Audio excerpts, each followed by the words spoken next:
Penerapan waduk fluid penjaringan Jakarta terus dikebut dan ditargetkan rampung pada akhir Desember. Bagaimana perkembangan penerapan dan respon warga atas upaya Dinas Tata Air DKI? Kita akan langsung bergabung dengan reporter Sadrina Evanalia bersama juru kamera Amin Subarkah dan pilot drone Muhsin Jalal di waduk fluid. Sadrina, bagaimana perkembangan penerapan waduk fluid saat ini?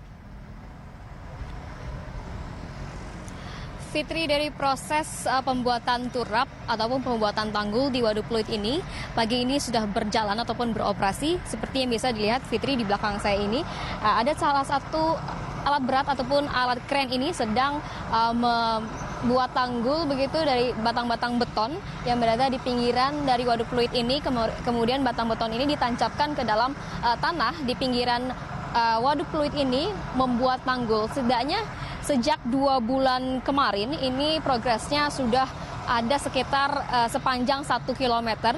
Batang-batang beton ini ditancapkan di pinggiran waduk fluid untuk membuat tanggul. Dan tentunya pembuatan tanggul ini untuk agar nantinya waduk fluid menampung air hujan pada bulan Januari, memang puncak musim penghujan ini, agar air yang berada di waduk fluid tidak meluber ke pemukiman warga ataupun ke pinggir jalan yang berada di sini.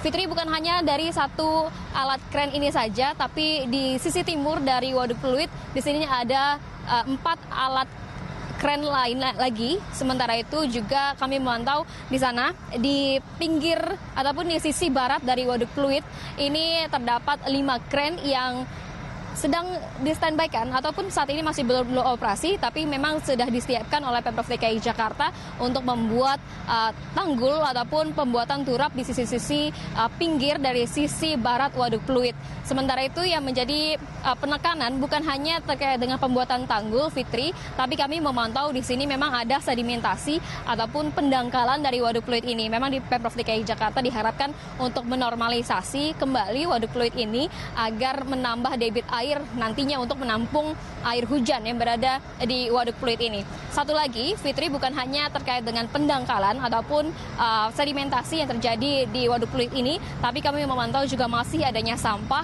yang berada di waduk fluid. Tentunya sampah-sampah ini membuat tidak indah waduk fluid, kemudian juga membuat bau tidak sedap, dan juga tentunya ini mengurangi penyerapan dari resapan air yang berada di waduk fluid ini. Fitri. Ya, Sadrina, bagaimana dengan respon warga atas upaya penerapan waduk fluid? Fitri, untuk respon ataupun tanggapan dari para warga, tadi kami mewawancarai beberapa warga yang sempat berlalu lalang di waduk fluid ini. Mereka menanggapi positif dengan adanya pembuatan tanggul ataupun turap di waduk fluid ini, karena memang mereka berharap dengan adanya tanggul dari waduk fluid ini agar mencegah banjir. Memang belakangan ini menurut mereka selama 2 tahun di kawasan fluid maupun di waduk fluid di sekitaran permukiman rumah mereka ini tidak banjir kembali. Namun tentunya mereka berharap dengan adanya pembuatan turap ini agar dapat menampung air yang lebih banyak di waduk fluid dan juga tidak membuat banjir di permukiman mereka. Berikut adalah pernyataan dari para warga, Fitri. Kalau saya sih bagus sih lah ya.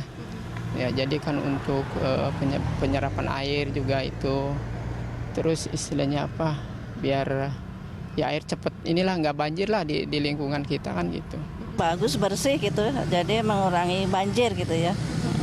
Pemandangan juga nyaman lah gitu. Apalagi cuaca di pagi hari itu cukup enak, bersih gitu. Penilaian saya bagus ya, nah untuk kepentingan semua juga. Ya, saya harap ya semua biar cepat selesai aja. Fitri, tentunya kita berharap dengan adanya pembuatan tanggul ini dapat berjalan dengan lancar dan juga dapat segera terselesaikan. Ini pun agar mencegah banjir yang berada di ibu kota, khususnya di kawasan Penjaringan Jakarta Utara. Demikian, Fitri. Baik, Sadrina, terima kasih atas laporan Anda. Pemirsa, demikian laporan langsung Sadrina Evanalia dan juru kamera Amin Subarkah dan pilot drone Muhsin Jalal langsung dari waduk fluid Jakarta Utara.